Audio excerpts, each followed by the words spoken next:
Hey guys, I just want to take a moment to show you guys one of my builds. This is a day build. It took me about a day. 2 days if you count the time that the silicone has to dry, but I call this the durable kiddie pool. It's only, what, 2.5 feet deep, but it's impossible to break. And this guy will probably live for the next 10 years. It's safe. It's got a sand filter just like the big pools. And well, let's check it out and get your own opinion of it. So here you guys go. You can see I've got it under a tarp, a regular canvas tarp. This is my kiddie pool, and as you can see, it's made from a livestock water tank. And here, going into the kiddie pool, I have horse stairs. Both of these can be found at Tractor Supply, I believe. This is a 300-gallon Rubbermaid, and this guy is crazy durable. You will not break it. You can see that I've got some marbles in there because we like diving for marbles with the goggles on, and the water's circulating very quickly because I have it hooked up to a sand filter. So let's take a look and see what's going on over here. Here you can see I cut 2 holes in the side panel, and conveniently there's one port pre-molded into the side down here, down there at the bottom. I know guys, this happens when you have water. Grass just tends to grow everywhere, so I'll get around to it. This little pool here has got another little secret. See these 2 plastic containers? I know they're unsightly, but these were a quick fix for what I got going on. I've got the suction there, which goes into the pump, and then it comes out here into this container, and then it goes out into the pool. I've got 2 jets right there. I'll put the parts that I built this with in the description.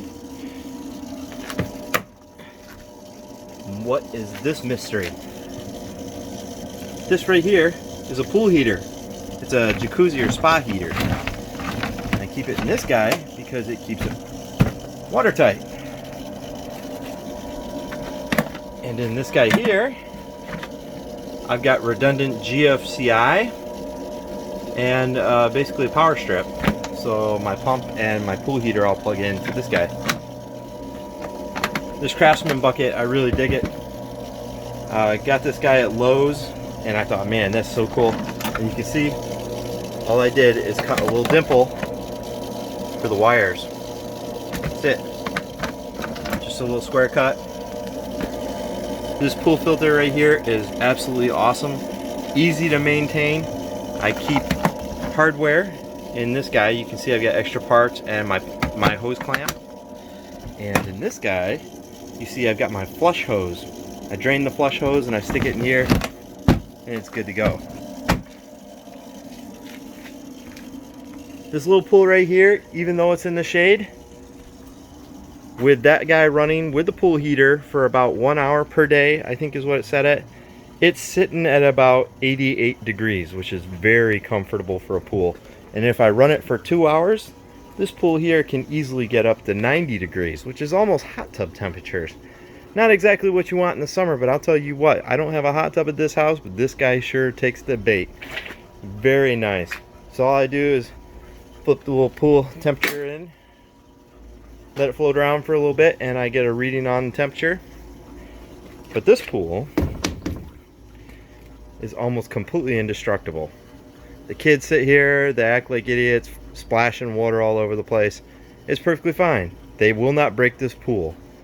And someday, when they grow up and they don't have to be in here anymore, we'll come up with some other use for it. Maybe a pond or a water fountain or something. Because this guy is going to be it's going to be around for a long, long time. But that's it. That's my weekend build, guys. Just a simple, easy 2 holes, some silicone, some pipe joints, a water heater. I know, but the pool is almost self-maintaining. I throw a couple chlorine tablets in there every couple days and we're good. Thanks for watching, guys.